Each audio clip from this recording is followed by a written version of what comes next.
శుభోదయం మిత్రులారా, వార్తా కథనంపై విశ్లేషణ కార్యక్రమం టీజీటీవీ మార్నింగ్ న్యూస్ కు స్వాగతం. నేను మీ జల్లి సత్య. ముందుగా రాష్ట్రంలో జరుగుతున్న రాజకీయ పరిణామాలను కనుక పరిశీలించినట్లయితే రేవంత్ రెడ్డి ప్రభుత్వం ఆగమాగం అయితూ జనాలను కూడా ఆగం చేస్తా ఉన్నది.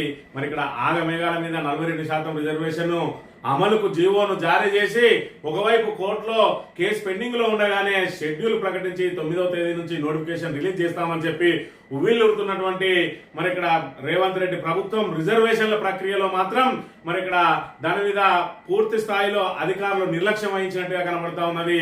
మరి ఇక్కడ ఖమ్మం జిల్లాలో తీసుకున్నట్టయితే బీసీలు అసలే లేని చోట, బీసీలకు ఎస్సీలు అసలే లేని చోట, ఎస్సీలకు ఎస్టీలు లేని చోట ఎస్టీలకు పెట్టి అక్కడ ఎన్నికలు జరగకుండా జరిగే ఏదైతే పరిస్థితిని తీసుకొని వచ్చింది.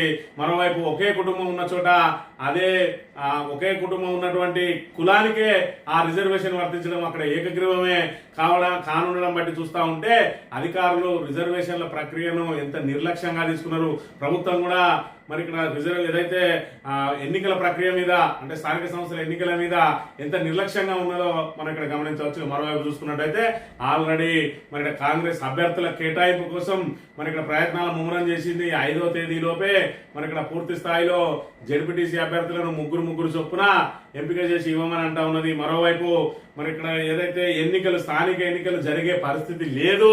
ఒకవేళ నిజంగానే జరిగిన అంటే హైకోర్టులో 8వ తేదీన దాని మీద పూర్తి స్థాయి స్పష్టతనివ్వకుండా కోర్టు మళ్ళొక వాయిదా వేసినా వీళ్ళు యథావిధిగా నోటిఫికేషన్ రిలీజ్ చేసి ఎన్నికలు నిర్వహించే పరిస్థితి ఉంటుంది.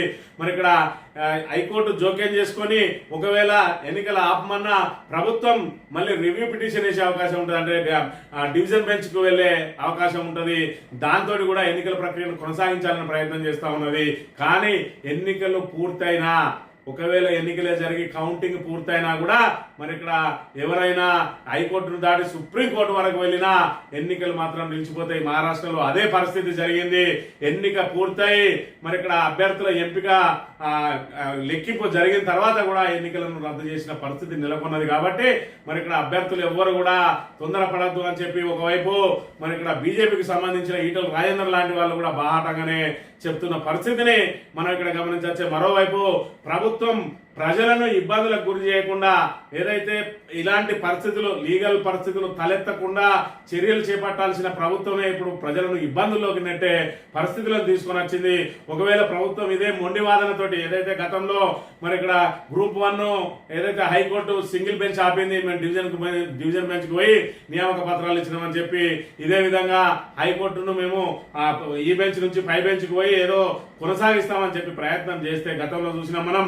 ఏదైతే మరి ఇక్కడ గవర్నర్ కోటా ఎన్నికలకు సంబంధించి ఎమ్మెల్సీ ఎన్నికల్లో కోదండరాం ఎన్నికను మరి ఆపాలని ఇక్కడ హైకోర్టులో పిటిషన్ వేసిండు శ్రవణ్. ఎందుకంటే బీఆర్ఎస్ తరఫున ఆయన అభ్యర్థిగా పెట్టిన రోజున ఆయన రాజకీయ నేపథ్యం ఉన్నదని చెప్పి ఆయన ఎన్నికను తిరస్కరించింది గవర్నర్. ఆయన నియామకాన్ని మరి తిప్పి పంపిండు.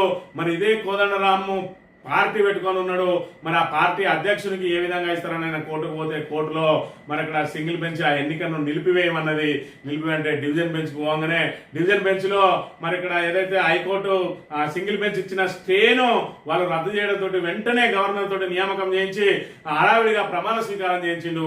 అయినా సంవత్సరం తర్వాత సుప్రీంకోర్టుకు వెళ్తే ఏం జరిగిందో మనం చూసినాం. కోదండరాం ఎన్నికను నిర్దాక్షిణ్యంగా కొట్టేసింది సుప్రీంకోర్టు.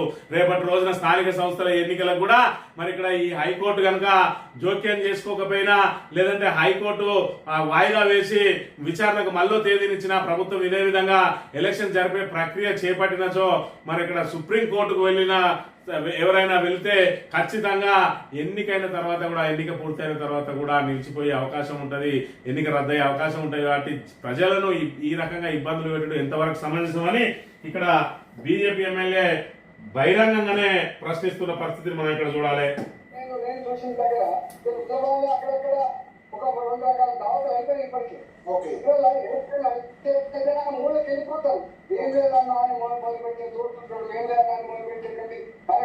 కాబట్టి ఎక్కడ డబ్బులు ఇవ్వాల్సిన ఖర్చు కూడా ఆస్కారం ఉంటుంది. కాబట్టి ఇంకా ఖర్చు పెట్టిన 20వ తారీఖు వరకు కోర్టు ఏమంతో తెలియదు. కాబట్టి నేను వాళ్ళను డిమోలేట్ చేయట్లేదు, వాళ్ళు ఏదో అయోమయం ఎట్లేదు. కానీ న్యాయ నిపుణులు చెప్పిన ప్రకారంగా, అనుభవం రాజకీయ నాయకులు చెప్పిన ప్రకారంగా, ఎలక్షన్ కమిషన్ లో పనిచేసేటువంటి బ్యూరోక్రట్స్ చెప్పిన ప్రకారంగా మాత్రం ఇది సాధ్యమైనటువంటి పని కాదు. ఇది ఇట్లా జరగదని చెప్పి మాత్రం చెప్తున్నారు. ఇది ఎన్నికలు జరిగే అవకాశం లేదు. ఒకవేళ హైకోర్టు మరి 8వ తేదీన ఆపమన్నా కూడా ఏదైతే ప్రభుత్వం మొండి వాదనతోటి మళ్ళీ పై బెంచ్ కు వెళ్లి ఆ స్టేను వెకేట్ చేయించినా కూడా చివరాఖరికి జరిగేది ఖచ్చితంగా సుప్రీంకోర్టు గైడ్ లైన్స్ ప్రకారం 50% రిజర్వేషన్ దాటితే ఈ జీవో ద్వారా ఎన్నికలు నిర్వహించడం కుదరదు. కాబట్టి ఎన్నిక పూర్తయిన తర్వాత కూడా ఎన్నిక రద్దయ్యే అవకాశం ఉంటది. మరి ఇక్కడ ప్రభుత్వం ఈ విధంగా ప్రజలను హింసించడం ఎంతవరకు సమంజసము? ఇప్పుడు స్థానిక సంస్థల ఎన్నికల్లో ప్రజాప్రతినిధిగా నిలబడాలనుకునే వాళ్ళు మరి ఉన్నది లేనిది వాళ్ళు అన్ని అమ్ముకొని కనుక ఈ ప్రచారంలో మరి ఎలక్షన్లలో పెట్టిన తర్వాత వాళ్ళ ఎన్నికైన తర్వాత వాళ్ళ ఎన్నిక చెల్లది అంటే వాళ్ళ పరిస్థితి ఏంటి ఒకసారి అర్థం చేసుకోవాలి. ఇలాంటి పరిస్థితులను సృష్టించడం మరి ప్రభుత్వానికి ఎంతవరకు సమంజసం కూడా ఒక్కసారి ఆలోచన చేయాలి. మరి ఇక్కడ అభ్యర్థులు కూడా ఆలోచన చేయండి. ఇవాళ మన పరిస్థితి ఏ విధంగా ఉన్నది అని అంటే మరి ఇక్కడ ప్రభుత్వం మీద ఇవాళ నమ్మకం లేని పరిస్థితులు ఉన్నాయి. ఇవాళ ప్రజలను ఇబ్బందుల్లోకి బలవంతంగా నెట్టేస్తున్న పరిస్థితులను సృష్టిస్తా ఉన్నది కాంగ్రెస్ ప్రభుత్వ విషయాన్ని మనం ఇక్కడ గమనించాలి.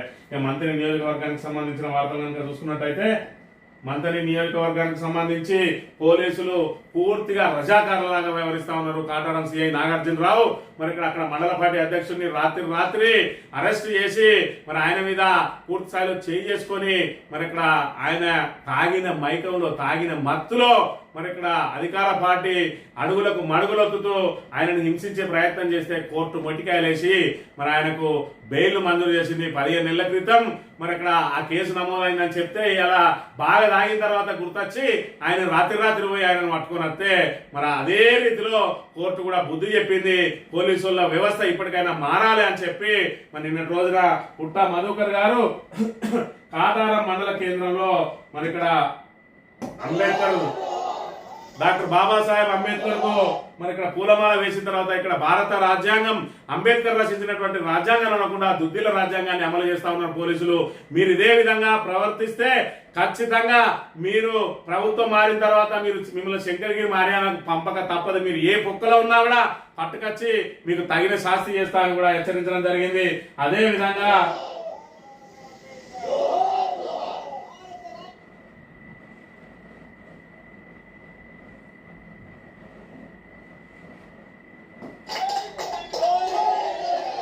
ఇతను పారిశుద్ధ సిబ్బంది పారిశుద్ధ కార్మికుడు. ఆయన కాళ్ళను మరి ఇక్కడ నీళ్లతోటి కలిగి ఇవాళ ఏ ప్రభుత్వం వచ్చినా కూడా కాకి యూనిఫామ్ సంబంధించిన వాళ్ళు ఒక పోలీసులే కాదు, కాకి యూనిఫామ్ వేసుకున్న వాళ్ళు అనేక మంది ఉన్నారు. ఇవాళ కాకి యూనిఫామ్ వేసుకున్న వాళ్ళు పారిశుద్ధ్య కార్మికులు ఉన్నారు, ఏదైనా ఫ్యాక్టరీలో పనిచేసే కార్మికులు ఉన్నారు, పోస్ట్ ఆఫీసులలో పనిచేసే వాళ్ళు ఉన్నారు, కండక్టర్లు ఉన్నారు, డ్రైవర్లు ఉన్నారు, ఆటో డ్రైవర్లు ఉన్నారు. అందరిది కూడా కాకి యూనిఫామే. కానీ వాళ్ళు ఏ ప్రభుత్వం మారినా కూడా ఇవాళ ఆర్టీసీ కార్మికులను చూసుకున్నట్టయితే ఏ ప్రభుత్వం మారినా కూడా మరి వాళ్ళ డ్యూటీని వాళ్ళు చేస్తా ఉన్నారు. పారిశుద్ధ్య కార్మికులు మన లోపల మురికిని కడిగి మనందరం ఆరోగ్యంగా ఉండడం కోసం వాళ్ళు ఆ మురికిని మరి అక్కడి నుంచి తరలించి మరి అలా మనకు స్వచ్ఛతను ఇస్తా ఉన్నారు, ఆరోగ్యాన్ని ఇస్తా ఉన్నారు. మరి ఏ ప్రభుత్వం మారినా వాళ్ళ విధులు మాత్రం మారడం లేదు. మరి ఇదే కాకి వేసుకున్నటువంటి ఈ పోలీసులు కనీసం సఫాయి కార్మికులకు ఉన్న ఆ మాత్రం సోయి మీకు లేకుండా పోయింది. ఇవాళ మరి ఇక్కడ సఫాయి కార్మికులను మరి మనం ఇవాళ అభినందించాల్సిన అవసరం ఉన్నది. ప్రభుత్వాలకు సంబంధం లేకుండా వాళ్ళ వృత్తిని వాళ్ళు మరి ఇక్కడ గౌరవంగా చేస్తా ఉన్నారు, నిజాయితీగా చేస్తా ఉన్నారు. మీ పోలీసులు ఎందుకు ఆ నిజాయితీని పాటించడం లేదని ఆయనకు కాళ్ళు కడిగి ఆయనకు శాలువా పూలమాలతోటి సత్కరించి మరి ఇక్కడ పోలీసులు ఇగనన్నా సిగ్గు తెచ్చుకొని పారిశుద్ధ్య కార్మికులను చూసి వాళ్ళు ఏ విధంగా నిజాయితీగా విధులు నిర్వహిస్తా ఉన్నారో, ప్రభుత్వాలు మారినా కూడా వాళ్ళ విధులు వరవకుండా ఏ విధంగా చేస్తా ఉన్నారో మీరు వాళ్ళని చూసైనా మరి ఇక్కడ సోయి తెచ్చుకోవాలి అని చెప్పి నిన్నటి రోజున ఆయన మరొక వైపు సూచన చేయడంతో పాటు హెచ్చరించడం కూడా జరిగింది. ఖచ్చితంగా మీరు ఇదే విధంగా మా పార్టీ కార్యకర్తలను వేధిస్తా అని చెప్పి అక్రమ కేసులు పెడతా అంటే ఈ 3 సంవత్సరాలు పెట్టుకొని ఎన్ని పెట్టుకుంటారో పెట్టుకోండి. ఇలా మాకు కోర్టులు ఉన్నాయి. ఇవాళ మీరు ఏదైతే అటెంప్ట్ మర్డర్ కేసులో పంపించినా కూడా ఇవాళ కోర్టు బెయిల్ ఇచ్చింది అంటే మీరు ఏ విధంగా అటెంప్ట్ మర్డర్లు పెడతా ఉన్నారు. మరి ఇక్కడ ఏదో ఆ ప్రెట్టి మ్యాటర్లను తీసుకొచ్చి అటెంప్ట్ మర్డర్ పెట్టిన మొన్న అక్కడ అశోక్ అనే పిల్లగాడి మీద కూడా బీఆర్ఎస్ కార్యకర్త అని ఏదో గొంతులు విందని అటెంప్ట్ మర్డర్ కేసు పెట్టిండ్రు. మరి అక్కడ జక్కు శ్రావణ్ ఏదో వాట్సాప్ లో పోస్ట్ పెట్టిందని హైదరాబాద్ లో కేసు పెట్టిండ్రు. రామిల్ల కిరణ్ ఏదో అక్కడ మందులు ఇయ్యలేదు అని హాస్పిటల్ పోతే ఆయన మీద విధులకు ఆటంకం కేసు పెట్టిండ్రు. జవాల్ తిరుపతి అక్కడ మండలపాటి ప్రయాణం ఉన్నాడు పలిమల ఆయనను ఇబ్బంది పెట్టడానికి ఆయన ఆయన మీద భూమి ఫోర్జరీ చేసిందని చెప్పి కేసు పెట్టిండు. ఆయన కుటుంబ సభ్యుల భూమిని ఆయన పేరు మీద చేసుకుంటే మరి మీరు ఏదైతే ఎస్సీలు కాదు మీరు కాపోళ్ళు అని చెప్పి అది కాపోళ్ళ భూమి మీరు ఎస్సీలు అంటాడు. వాళ్ళ నాన్న కాపు, వాళ్ళ నాన్న తమ్ముడు భూమి ఆయనకు రాకపోతే ఎవరికి వస్తుంది? వాళ్ళ అమ్మ ఎస్సీ. మరి ఇక్కడ భారత రాజ్యాంగం కల్పించిన హక్కు ప్రకారం ఒక వ్యక్తి మరి అమ్మ కులాన్ని తీసుకోవచ్చు, నాన్న కులాన్ని తీసుకోవచ్చు. అమ్మ కులాన్ని ఎస్సీని తీసుకుంటే నాన్నకు వారసుడు కాకుండా పోతాడని చెప్పి మరి ఇక్కడ కొత్త చట్టాన్ని సృష్టించింది దుద్దిల రాజ్యాంగం ఈ మంత్రంలో. మరి ఇక్కడ చూసుకుంటే అక్కడ మందల రాజిరెడ్డి ఎక్స్ జెడ్పీటీసీ మరి మాజీ సర్పంచ్ ఆయనను మరి ఇక్కడ రౌడీ షీట్ ఓపెన్ చేసి వేధింపులకు గురి చేస్తా ఉన్నారు. అనిల్ రెడ్డి మీద రౌడీ షీట్లు పెట్టి వేధింపులకు గురి చేస్తా ఉన్నారు. ఇక్కడ టీవీ అని చెప్పి నిత్యం ప్రజా సమస్యల మీద ప్రశ్నిస్తా ఉంటే మరి ఇక్కడ శ్రీధర్ బాబు ప్రజా వ్యతిరేక విధానాలను ఖండిస్తా ఉంటే ఏది నువ్వు చేస్తున్న అభివృద్ధి 22 నెలల నుంచి ఏది నీ అభివృద్ధి అని చెప్పి ఏ విధంగా అయితే కార్యకర్తలు అంచవేస్తా ఉన్నాడో ఎప్పటికప్పుడు వెలుగులోకి తెస్తా ఉంటే నా మీద 13 కేసులు పెట్టి అక్రమంగా నిర్బంధించి జైలుకు పంపించడానికి నానా కుట్రలు కుతంత్రాలు అన్ని చివరికి విఫలమై ఏదైతే రౌడీ షీట్ ఓపెన్ చేసిర్రు. ఇక్కడ అనిల్ అనే మరి ఏదైతే యూత్ నాయకుల మీద రౌడీ షీట్ ఓపెన్ చేసిండ్రు. మీరు ఇదే విధంగా పోలీసులతో విచ్చల విడిగా చేసుకుంటూ పోతే ఖచ్చితంగా 2014లో మీకు ఏ విధంగా అయితే ప్రజలు బుద్ధి చెప్పిందో ఇలా అన్నదమ్ములు నియంతలు మరి ఇక్కడ ఏదైతే నిజాం రాజులు లెక్క వ్యవహరిస్తున్నారో మీ ఇద్దరిని కూడా మంత్రిని ప్రజలు ఖచ్చితంగా తరిమి కొట్టే రోజు రాబోయే రోజుల్లో దాన్ని గుర్తుపెట్టుకోవాలని చెప్పి దుద్దిల్లా శ్రీధర్ ను హెచ్చరిస్తా ఉన్నాం. ఇక వార్తా కథనాలు కనుక పరిశీలించినట్టయితే ముందుగా నమస్తే తెలంగాణలో ఉద్యోగం ఇచ్చారా వెంటనే రద్దు చేశారట. ఓ యువతికి డిఎస్పీగా నియామక పత్రం ఒకే పోస్ట్ పై ఇద్దరికి అపాయింట్మెంట్ ఆర్డర్. చివరికి ఓ యువతి నుంచి ఆర్డర్ లెటర్ వెనక్కి. గ్రూప్ 1 ఉద్యోగాల భర్తీలో వింతఘటన. విషయం బయటకు పోకుండా బెదిరింపులాట. హడావిడిగా ఉద్యోగాలు ఇచ్చుడు, హడావిడిగా మరి ఇక్కడ ఏదైతే అధికారులు కసరత్తు లేదు, అదే విధంగా ఈ ప్రజాప్రతినిధులకు వాళ్ళ మీద నియంత్రణ లేదు. గ్రూప్ 1 ఉద్యోగం వచ్చింది దా అని చెప్పి ఒకే ఆర్డర్ ను ఇద్దరికి ఇస్తే వాళ్ళ పరిస్థితి ఏంది? ఇప్పుడు ఆమెకు ఉద్యోగం వచ్చిందని చెప్పి నియామక పత్రం ఇచ్చి మళ్ళీ రిటర్న్ తీసుకున్నారు అని అంటే అలా అస్తవ్యస్త విధానం ఏ విధంగా ఉన్నది. ఒకవైపు ఇది ఉద్యోగాలకు సంబంధించి చూసుకున్నట్టయితే మరోవైపు రిజర్వేషన్లు ఆగమాగా ఉన్నాయి. ఎస్టీలే లేని గ్రామాల్లో ఎస్టీలకు రిజర్వ్, ఒక్క బీసీ కూడా లేని చోట బీసీకి, అంతా బీసీలు ఉన్న చోట ఎస్సీ ఎస్టీలకు రిజర్వ్ అభ్యర్థులు లేక గతంలో కొన్ని గ్రామాల్లో జరిగిన ఎన్నికలు ఇప్పుడు కూడా అవే పరిస్థితులు. మరోవైపు చూసుకున్నట్టయితే తండాల్లో పూర్తి స్థాయిలో ఎస్టీలకే కేటాయించాలి. వాళ్ళు తండాలు అనేదే పూర్తిగా ఎస్టీలు ఉన్న చోట అక్కడ బీసీలకు రిజర్వ్ చేసిండ్రు. మరి ఇక్కడ ఏదైతే గిరిజన గ్రామాలన్నింటి కూడా వాళ్ళకే మరి రిజర్వ్ చేయాలి, షెడ్యూల్డ్ గ్రామాలన్నింటి కూడా వాళ్ళకే రిజర్వ్ చేయాలన్న నిబంధన కూడా తుంగలో దొక్కి ఈ విధంగా అస్తవ్యస్తంగా మరి ఏదైతే రిజర్వేషన్లు చేస్తా ఉన్నారంటే వీళ్ళకు స్థానిక సంస్థల ఎన్నికల మీద ఉన్న చిత్తశుద్ధిని మనం ఇక్కడ గమనించాలి. మరోవైపు చూసుకున్నట్టయితే మొన్నటి రోజున కాలేజీలు బంద్ చేస్తామని అల్టిమేటం జారీ చేసిన ప్రైవేట్ కాలేజీలలో దానికి ప్రభుత్వం దిగచ్చి మరి ఇక్కడ ప్రతి నెల మేము 600 కోట్ల రూపాయలు 1200 కోట్ల రూపాయల చొప్పున చెల్లిస్తాము అని చెప్పిండ్రు. అలా 600 కోట్లు ప్రైవేట్ కాలేజీల కట, 600 కోట్లు గవర్నమెంట్ కాలేజీల కట. కొన్ని 600 కోట్లైనా రిలీజ్ చేసి రానంటే ఇప్పటి వరకు రిలీజ్ చేయలేదు. మళ్ళీ దసరా సెలవులు అయిపోయిన తర్వాత రీఓపెన్ చేయం, నిరంతరం నిరవధికంగా బంద్ పెడతామని చెప్పి మళ్ళీ చెప్తా ఉన్నారు. పిలిచి మాట్లాడి డబ్బులు ఇస్తామని చెప్పి మళ్ళా ఉత్తసేయి చూపించిండ్రు. వాళ్ళకు అధికారులకు ఏదైతే ఉద్యోగస్తులకు కూడా ప్రతి నెల 700 కోట్లు రిలీజ్ చేస్తా అని చెప్పి ఇప్పటికి పైసా విధించలేదు. ఒకవైపు అప్పుల మీద అప్పులు చేస్తారు. ఇప్పటికే 2.5 లక్షల కోట్ల అప్పులు తెచ్చిండ్రు. ఇంకా ఫ్యూచర్ సిటీ అంటాడు. ఉన్న సిటీకే చక్కగా రోడ్లు ఎవరు అయ్యా అంటే నేను ఫ్యూచర్ సిటీ చేసి న్యూయార్క్ నగరాన్ని చెప్తా అంటాడు.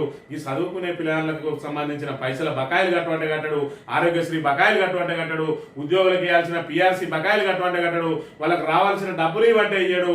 మరి ఇక్కడ ఏదైతే వాళ్ళకు రావాల్సిన డిఏలను చెల్లియడు. కానీ ఫ్యూచర్ సిటీ కడతారట, లేదంటే మరి ఇక్కడ సుందరీకరణ చేస్తారట. మూసీ నదిని సుందరీకరణ చేసి 1,50,000 కోట్లు పెడతారట. మింగ మెతుకులేదు కానీ మీసాలకు సంపంగన అన్నట్టు మాటలు కోటలు దాడుతున్నాయి కానీ చేతులు మాత్రం గడప దాడతలేదు. ఈ రేవంత్ రెడ్డి పరిస్థితి ఇవాళ తెలంగాణ ఏ విధంగా ఆగమాగం అవుతుందో ఇవాళ మనం చూడాలి. ఇక పాపం పొలగాడు బతుకమ్మ మొదటి రోజే ఇల్లు కూల్చిన ఇక్కడ శిథిలాల మధ్య నిలబడి బాలు రావేదన, ఇల్లు లేదు, తిండి లేదు, ఏడుండాలి, మా బతుకులు రోడ్డు అంటే ఏం కావాలి, ఉన్న ఇంటిని కూల్చిండు, ఇక చీరలు ఇస్తారట. ఆ చీరలు ఎందుకు మేము చచ్చిపోతే తప్పనిక గాజుల రామారం బస్తీ పిల్లగాడి కంటతడి సామాజిక మాధ్యమాల్లో వీడియో వైరల్ అని చెప్పి మరి ఇక్కడ బతుకమ్మ పండగ రోజునే ఏదైతే మొదటి రోజు ఎంగిలిపూల అమాస రోజే గాజుల రామారం పోయి ఆ ఇళ్ళన్ని అస్తవ్యస్తంగా కూలగొట్టిండు. అంత అర్జెన్సీ ఏమొచ్చింది? ఇవాళ వాళ్ళకు మరి ఏదైతే ప్రజలను కాపాడాల్సిన బాధ్యత ప్రభుత్వాల మీద లేదా? ఇవాళ పూర్తిగా ఇల్లు లేని నిరుపేదలకు గూడు కల్పించాల్సిన బాధ్యత లేదా? ఇవాళ ఇందిరమ్మ ఇల్లు అని పెద్దగా ఊదర కొడతా ఉన్నాడు. మరి అవన్నీ విడిచిపెడితే ఇవాళ 1,00,000 డబుల్ బెడ్రూమ్లు ఉన్నాయి, ఏదైతే కేసీఆర్ కట్టించి రెడీ చేసిన ఇల్లు. అలాంటి వాళ్ళకి, ఇలాంటి నిరుపేదలకు అవి ఇవ్వకపోతే ఇంకెవరికి ఇస్తావు? మరి వాళ్ళను గూడు చెరిపేసి ఇవాళ వాళ్ళని రోడ్డు మీద పడేసినావు. ఇవాళ నిన్న రోజున ఆ పిల్లగాడు మాట్లాడిన మాటలు సోషల్ మీడియాలో వైరల్ గా మారినాయి. అందరూ కూడా కంట తడి పెట్టిండ్రు ఆ బాలను మాటలు చూసి. ఇలాగ నిర్దాక్షిణ్యంగా పాకిస్తాన్ నుంచి వచ్చిన కూడా ఆ విధంగా ఇలా కొట్టారు. ఎందుకు ఈ సొంత ప్రజలను హింసిస్తా ఉన్నాడు అని అంటే మరి ఇక్కడ తుగ్లక్ పాలన నడుస్తా ఉన్నది. మరి ఇక్కడ గతంలో చూసుకున్నట్టయితే మరి ఇక్కడ రైతు బతుకులకు కేసీఆర్ భరోసా, బీఆర్ఎస్ పాలనలో తగ్గిన ఆత్మహత్యలు ఉమ్మడి ఆంధ్రప్రదేశ్ లో చూసినాం. రైతుల దుస్థితి ఏ విధంగా ఉండే, మనకు కరెంటు కష్టాలు ఏ విధంగా ఉండే, లో వోల్టేజ్ సమస్య ఏ విధంగా ఉండే, 4 రోజులకు ఒకసారి మోటార్లు గాలిపోతా ఉంటే ఆ రైతులు డబ్బులన్నీ కూడా అక్కడే పెట్టడం. అదే విధంగా ఎన్ని బోర్ బావులు వేసినా కూడా నీళ్లు రాని దుస్థితి ఉండే. అలాంటి దుస్థితి నుంచి 24 గంటల ఉచిత కరెంటు, మరి ఇక్కడ మిషన్ కాకతీయ ద్వారా మొత్తం గొలుసుకట్టు చెరువులన్నింటినీ కూడా బాగు చేసి ఇలా కాళేశ్వరం ప్రాజెక్టు ద్వారా రాష్ట్రం అంతా కూడా సాగునీరు అందించే ప్రక్రియను చేపట్టి ఇవాళ ఏదైతే రైతును రాజును చేయడమే లక్ష్యంగా రైతు బంధు లాంటి పథకాన్ని ప్రవేశపెట్టి, అదే విధంగా ఇంటి పెద్దను కోల్పోతే, రైతును కోల్పోతే ఆ రైతు కుటుంబం అంతా కూడా పూర్తిగా దిక్కు దివాణం లేకుండా అవుతుందని రైతు బీమాను కల్పించి సహజ మరణమైనా కూడా, యాక్సిడెంటల్ డెత్ అయినా కూడా, ఆత్మహత్య అయినా కూడా 5 లక్షల రూపాయల భరోసా కుటుంబానికి ఇచ్చి ఇవాళ రైతులను నిలబెట్టిన ఘనత, రైతుల ఆత్మహత్యలను పూర్తి స్థాయిలో తగ్గించింది. ఇక్కడ చూసుకున్నట్టయితే 2015లో 1,209 మంది ప్రతి ఏటా మరి ఇక్కడ ఆత్మహత్యలకు పాల్పడే వాళ్ళు రైతులు. కేసీఆర్ దిగిపోయే నాటికి ఆ సంఖ్యను ఎక్కడికి తీసుకొచ్చిండు? 2023 నాటికి 48కి తగ్గింది సంఖ్య. ఇది ఏదైతే బీఆర్ఎస్ రిలీజ్ చేసింది కాదు, కేంద్రం విడుదల చేసిన ఎన్సీఆర్బి నివేదికలో చెప్పిన పరిస్థితి. అదే కాంగ్రెస్ పార్టీ అధికారంలోకి రాగానే చూస్తూనే ఉన్నాం. ఇప్పటికే 600లకు పైగా ఆత్మహత్యలు జరిగినాయి ఈ 700 రోజులలో. అంటే యావరేజ్ గా రోజుకొక్కరు చచ్చిపోతా ఉన్నారు. అంటే వీళ్ళు కనుక 1835 రోజులుంటే మరి ఇక్కడ 5 సంవత్సరాల్లోనే 1835 మందిని పొట్టన పెట్టుకునే పరిస్థితికి తీసుకొస్తాం. లేదంటే 365 మంది సంవత్సరం యావరేజ్ చేసుకుంటే ఇక్కడ 48 తగ్గిన సంఖ్య 365కు చేరుకోబోతా ఉన్నది. అంటే మళ్ళీ మన పరిస్థితులు ఏ విధంగా మారినాయి? ఉమ్మడి ఆంధ్రప్రదేశ్ లో ఈ దుర్మార్గపు కాంగ్రెస్, దుర్మార్గపు టీడీపీ ఏ విధంగా అయితే పరిపాలించి తెలంగాణను సర్వనాశనం చేసిందో, ఇవాళ ప్రత్యేకంగా మనం కొట్లాడి తెచ్చుకున్న రాష్ట్రాన్ని కూడా మళ్ళీ ఇదే కాంగ్రెస్ అధ్వాన స్థితికి తీసుకొస్తా ఉన్నది. ఉమ్మడి ఆంధ్రప్రదేశ్ పరిస్థితులను పునరావృతం చేస్తున్న పరిస్థితి మనం ఇక్కడ చూడాలి. సాక్షి దినపత్రిక విషయానికి వస్తే, ఆయకట్టు ఆయువు కట్టట, ఆల్మట్టి ఎత్తుపెంపుతో ఎడారిగా మారనున్న శ్రీశైలం సాగర్ ఆయకట్టు. ఆల్మట్టి డ్యామ్ లో 524.256 మీటర్ల ఎత్తు వరకు నీటిని నిల్వ చేసే పనులను వేగం చేసిన కర్ణాటక. పునరావాస భూసేకరణకు 70,000 కోట్లు మంజూరు. 129.72 నుంచి 279.72 టీఎంసీలకు పెరగనున్న డ్యాము నిల్వ సామర్థ్యం అంటే డబుల్ కంటే ఎక్కువ. అదనంగా 5,30,475 హెక్టార్లకు నీటిని అందించేలా కాలువల వ్యవస్థ పూర్తి చేసిన కర్ణాటక. డ్యాంలోకి వచ్చిన నీటిని వచ్చినట్టుగా తరలించే ఏర్పాట్లు. మరి ఇంత జరుగుతా ఉంటే రేవంత్ రెడ్డి ఏం చెప్తాడు? ఇగో ఈ చిల్లర పనులు, ఇగో ఈ చిల్లర చేష్టలు ఏమన్నా అంటే నోరు తెరితే కేసీఆర్ ను తిట్టడం, లేదంటే మరి ఇక్కడ రాజీవ్ గాంధీ, ఇందిరాగాంధీ, సోనియా గాంధీ, రాహుల్ గాంధీ, ప్రియాంక గాంధీ అని ఈ గాంధీలో చెప్పని చేయడం తప్ప ఈయన తెలంగాణకు చేస్తున్నది ఏంటిదో ఒక్కసారి ప్రజలు గమనించాలి. తెలంగాణ 10 సంవత్సరాల పాటు ఏ ఒక్కరు కూడా మరి ఇక్కడ ఆందోళన పడకుండా గుండె మీద చేసుకుని ఉంటే ఇవాళ మనం ఈ తెలంగాణలో ఎట్లా మనం బతుకుని ఇడ్చాలి అనే దుస్థితిని తీసుకొచ్చింది ఇవాళ రేవంత్ రెడ్డి. పక్క పంటోడు ఇక్కడ మీది డ్యాములు ఎత్తులు వచ్చి నీళ్లు రాకుండా చేస్తా ఉన్నాడు, కిందోడేమో మన నీళ్ళని ఎత్తుకుపోయే ప్రయత్నం చేస్తా ఉన్నాడు. ఉన్న కాళేశ్వరాన్ని కూలిపోయిందని చెప్పి ఈ తెలివి తక్కువ దద్దమ్మలు ఇవాళ ఆ ప్రాజెక్టు గేట్లు ఎత్తేసి దాన్ని మరమ్మతు చేయకుండా ఉన్న నీటినంతా కిందికి కదులుతూ ఉన్నారు. రాబోయే రోజులలో రైతుల దుస్థితి ఏ విధంగా ఉండనున్నది, యూరియా కష్టాలు ఏ విధంగా ఉన్నాయో చూస్తూనే ఉన్నాం. మరోవైపు మొన్న కొనుగోలు కేంద్రాలలో రైతులు ఎన్ని ఇబ్బందులు పడరో చూసినాం. ఇవాళ చూసుకున్నట్టయితే మరి ఇక్కడ మళ్ళీ పరిస్థితులు ఏ విధంగా తారుమారు కాబోతా ఉన్నాయో, పరిస్థితులు రోజు రోజుకు ఏ విధంగా దిగజారుతా ఉన్నది. ఎగువ రాష్ట్ర వాళ్ళు ఏం చేస్తా ఉన్నారు, దిగువ రాష్ట్రాల వాళ్ళు ఏం చేస్తా ఉన్నారు, నదులను నీటిని ఏ విధంగా చౌర్యానికి గురి చేసే ప్రయత్నం చేస్తా ఉంటే వీళ్ళు ఏ విధంగా వేడుక చూస్తా ఉన్నారు. కృష్ణా నీటిని చంద్రబాబు నాయుడు తరలించకపోతా ఉన్నాడు, గోదావరి నీటిని, ప్రాణహిత నీటిని ఈయననే వదిలేస్తా ఉన్నాడు. ఇవాళ కేంద్రం కూడా ఆ చంద్రబాబు సపోర్ట్ అవసరం కాబట్టి చంద్రబాబుకు వంతవాడుతా ఉన్నది. ఈయన మాత్రం నా సీటుకు మరి ఇక్కడ గ్యారంటీ ఇస్తే చాలు, మీరు ఏం చేసినా మంచిదే అని చెప్పి ఆటలాడుకుంటూ తిరుగుతున్న పరిస్థితుల్లో కొన్న అంశాన్ని మనం చూడాలి. చేయూత ఇవ్వండి, ధాన్యం కొనుగోలు కోటాను పెంచి డెలివరీ నిబంధనలు సడలించండి, అదనపు గోదాములు రైలు సదుపాయం కల్పించండి. కేంద్రాన్ని కోరిన మంత్రి ఉత్తమ్ కుమార్ రెడ్డి రాష్ట్రంలో రికార్డు స్థాయిలో ధాన్యం కొనుగోలుకు సిద్ధమని వెల్లడి. ఏం కావాలి రాష్ట్రానికి అని చెప్పి ముందస్తుగా ఏర్పాట్లు చేసుకుని తెలియదు. ఏమైనా కేంద్రాన్ని దేహి అని అడుక్కున్నాడు తప్ప గల్లబట్టి వసూలు చేసేంత కెపాసిటీ కూడా లేదు ఈ కాంగ్రెస్ ప్రభుత్వానికి. గతంలో చూసుకున్నట్టయితే కేసీఆర్ ఏదైతే మరి పంట మొదలైనప్పుడే ఆ పంట పూర్తయ్యే వరకు, ఆ పూర్తయిన తర్వాత కోత అయిపోయిన తర్వాత దాని కొనుగోలు అయిన తర్వాత దాని నిల్వలు అన్నింటిని కూడా సమీక్ష చేసి వాటి అన్నిటిని కూడా ఏర్పాట్లు చేసి పెట్టేది. ఇవాళ పొలంలో యూరియా చల్లే టైంలో వీళ్ళు యూరియా కోసం వెతుకుతా ఉంటారు, ఇవాళ క్రాప్ చేతికి వచ్చే టైంలో గోదాముల కోసం వెతుకుతా ఉంటారు. ఇవాళ ఎన్ని వస్తాయో చూడకుండా మరి అవన్నింటినీ ఏ విధంగా కొనుగోలు చేయాలో చూడకుండా మేము కొనుగోలు చేసే కాడికి చేసి ఇక చేయలేం కాబట్టి వాళ్ళు తాత్సారం చేయండి, వాళ్ళే బయటకు పోయి అమ్ముకుంటారని చెప్పి రైతులను ఇబ్బందులకు గురి చేసే అసమర్థ ప్రభుత్వంలో అసమర్థ మంత్రులు ఉన్నారు ఇక్కడ అనే విషయాన్ని మనం ఇక్కడ గమనించాలి. ఇక గ్యారంటీలకు టాటా లంకెమిందల వేటలో ముఖ్యమంత్రి బాండ్ పేపర్ రాసిచ్చి రేవంత్ బట్టి మోసం చేశారు. దయమెత్తిన హరీష్ రావు సిద్దిపేటలో కాంగ్రెస్ బాకీ కార్డుల విడుదల కార్యక్రమం. కాంగ్రెస్ బాకీ కార్డు అని చెప్పి ఒక పెద్ద ఉద్యమమే తీసుకొస్తా ఉన్నది. మరి ఇక్కడ కాంగ్రెస్ ను ఫస్ట్ మరి ప్రజలందరినీ కాంగ్రెస్ దేంతో ఏమార్చింది అంటే 6 గ్యారంటీల పేరుతోటి ఇంటింటికి బాండ్ పేపర్ అని తీసుకుపోయి ఇచ్చారు. ఈ కార్డు మీ దగ్గర పెట్టుకొని మనం అధికారంలోకి రాగానే ప్రతి మహిళకు 2500 వస్తాయి, ప్రతి పెన్షన్ దానికి 2000 4000 అవుతుంది, కళ్యాణ లక్ష్మిలో మీకు 1,00,000తో పాటు తులం బంగారం వస్తుంది. ప్రతి రైతుకు, కౌలు రైతుకు, రైతు కూలీలకు కూడా మేము రైతు భరోసా ఇవ్వబోతా ఉన్నాము, ఆరోగ్యశ్రీని ఇస్తా ఉన్నాము. ప్రతి విద్యార్థికి 5 లక్షల కార్డు, మీకు కార్డు తీసుకొచ్చి ఏటీఎం కార్డు లెక్కనే మీరు పోయి ఫీజులు కట్టలేదు. ఆ కార్డు గీకితే మీరు ఏ ప్రైవేట్ కాలేజీలో జాయిన్ అయినా కూడా పోయి ఆ కార్డు గీకుడే 5 లక్షల దాకా మీరు వాడుకోరు అని చెప్పి పూర్తి స్థాయిలో వాళ్ళను ఏ విధంగా నమ్మియాలో ఆ విధంగా నమ్మించి నట్టేట ముంచిండ్రు. మరి అవన్నిటిని చూసుకున్నట్టయితే ఇలా పెన్షన్దారులకు 22 నెలలకు 2,000 చొప్పున ఎంత బాకీ? 44,000 రూపాయలు బాకీ. మరి మహిళలకు ఎంత ఇవ్వాలి? 55,000 రూపాయలు బాకీ. అదేవిధంగా కళ్యాణ లక్ష్మి వాళ్ళకు ఎన్ని తులాలు? ఇంట్లో 2 ఆడపిల్లలుంటే ఇంటికి 2 తులాలు బాకీ. మరి అదే విధంగా కౌలు రైతులకు ఎంత బాకీ? ప్రతి సంవత్సరం 12,000 చొప్పున ఈ 2 సంవత్సరాల్లో 24,000 రూపాయలు బాకీ. మరి 4 ఎకరాలు ఉన్న రైతుకు ఎంత బాకీ?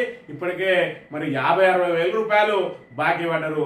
ఆ బాకీ కార్డు అంతా కూడా మీరు గ్యారంటీ కార్డులతో ఏ విధంగా మోసం చేసిండ్రో ఈ బాకీ కార్డుతోటి మిమ్మల్ని తిప్పి కొట్టడానికి బీఆర్ఎస్ మరి బ్రహ్మాండమైన పథకం వేసి స్థానిక సంస్థలలో మీ నడ్డి విరవడానికి ప్రయత్నం చేస్తున్న పరిస్థితిని చూడాలి. ఈ ఆంధ్రజ్యోతి విషయానికి వస్తే సీటుకు 3 జడ్పీటీసీ అభ్యర్థులు ప్రాథమిక జాబితా సిద్ధం చేయండి. ఆశావాదుల గుణగణాల పరపతిని పరిశీలించండి. 5వ తేదీ కల్లా టీపీసీసీకి జాబితా పంపించండి. 60 అభ్యర్థులను పీసీసీ ఎంపిక చేస్తుంది. స్థానిక ఎన్నికల్లో గెలిపే లక్ష్యంగా పనిచేయండి. వీడియో కాన్ఫరెన్స్ లో ఇన్ఛార్జి మంత్రులకు ముఖ్యమంత్రి రేవంత్ రెడ్డి దిశానిర్దేశం. దీని వెనుక కూడా పెద్ద ఎత్తున కుట్ర దాగున్నది.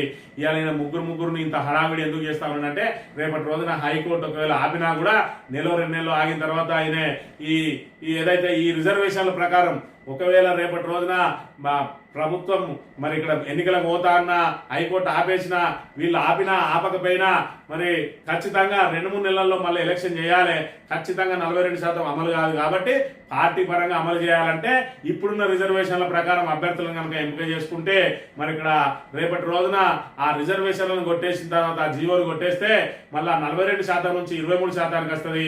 17% అభ్యర్థులు తగ్గుతారు కానీ వీళ్ళు మాత్రం మేము 42% మా పార్టీ పరంగా బీసీలకు ఇచ్చినామని చెప్పి ఒక జాబితాను సిద్ధం చేసుకొని ఇక్కడ ఆ బీసీలను మరి ఇక్కడ ఈ ప్రకారం ఎంపిక చేసుకుంటే మనకు రూట్ మ్యాప్ ఉంటుంది అని చెప్పి ఆ అభ్యర్థులను జాబితాను సిద్ధం చేస్తా ఉన్నారు. ఎట్టి పరిస్థితుల్లో 42% అమలు కాదు, పార్టీ పరంగా ఇవ్వడానికి 42%కి అభ్యర్థులను తయారు చేసి పెట్టుకుంటా ఉన్నది కాంగ్రెస్ అనే విషయాన్ని మనం ఇక్కడ ప్రధానంగా చూడాలి. సాధారణం 740 మిల్లీమీటర్లు, నైరుతిలోనే 988 దంచుకొట్టిన వానలు. 4 నెలల్లో వార్షిక సగటు కన్నా ఎక్కువ. ఏడాది సాధారణ వర్షపాతం 923 అయితే 988 అయిందట. ఇంకా నిష్క్రమించని ఋతుపవనాలు 2 వారాల్లో తిరోగమిస్తాయి. శాస్త్రవేత్తలు అంటారంట బంగాళాఖాతంలో వాయుగుండం నేడు రేపు రాష్ట్రంలో తేలికపాటి వర్షాలు మాత్రం పూర్తి స్థాయిలో దెబ్బతీస్తున్న పరిస్థితిని మనం ఇక్కడ ప్రధానంగా గమనించాలి. నిన్నటి రోజున ఇండియాను మరి ఇక్కడ ఒంటి చేత్తో గెలిపించిన తిలక్ వర్మ నిన్నటి రోజున మరి ముఖ్యమంత్రిని కలిసిండు రేవంత్ రెడ్డిని. ఆయన జ్ఞాపకనిచ్చిందట. మరి ఈ సందర్భంగా ఆయన ఇండియా పాక్ మ్యాచ్ కు సంబంధించి కొన్ని అంశాలను ఆంధ్రజ్యోతితో చెప్పినట. చెప్పలేని భాషలో పాక్ స్లెడ్జింగ్ అని ఏదైతే వాళ్ళకు బంతితోటి గెలవలేనప్పుడు మాటలతోటి గెలిచే ప్రయత్నం చేస్తే ఓపిక బట్టి నా ప్రతాపం అంతా కూడా బ్యాట్ తోటి చూపించి ఆ బ్యాట్ తోటే వాళ్ళకి బుద్ధి చెప్పినా అని చెప్తున్న పరిస్థితి మనం ఇక్కడ చూడాలి.